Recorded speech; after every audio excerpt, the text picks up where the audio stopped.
Up this morning, there was a little bit of drizzle out there, but now that is now moving its way out. We have cooler air this morning, but a nice pleasant afternoon with more sunshine and less wind. But those showers will be picking up as we go to Wednesday evening going into Thursday morning. I'll be highlighting that, plus a late week bump in temperatures. There's actually 60s in my forecast. But first, I want to show you the radar. I had to make it so it was a little bit more sensitive. So you're seeing a lot of ground clutter here. But what I want to point out is right there's a little tiny wave of light drizzle that did pop up overnight last night. And it kind of converged right here where these winds are coming together.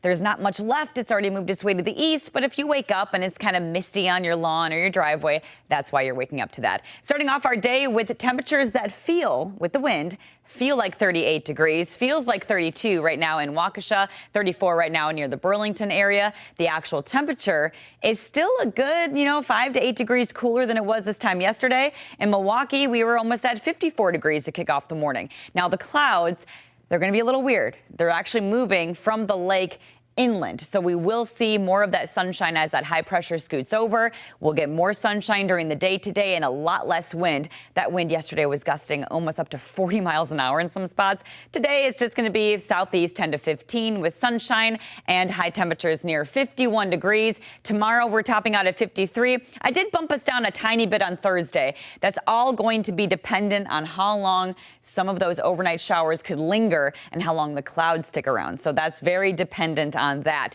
We go right back up, though, as we head into Friday, Saturday, Sunday with highs near 60 and Monday back down to about 55. Remember, the average high is 50 degrees this time of the year, so we're still above average. So this is why the clouds are moving in the wrong direction.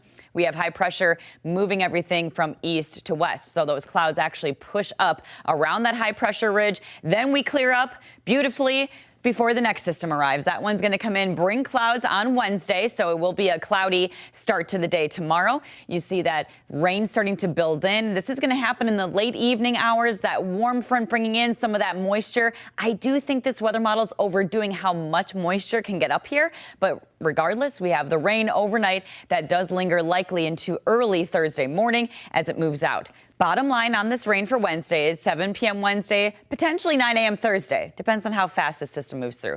Overnight rain, pretty light. I'll adjust those amounts based on how fast the system moves out. But for now, keeping it closer to 1/4 of an inch. And wet leaves and slick roads would be the only main hazards. This is not a severe weather scenario and nothing much to worry about. Once we get to Friday and through the weekend, we see a beautiful warm up going into Sunday. It's so nice to see the 60s return. I know. We'll get more, I mean, we're still above.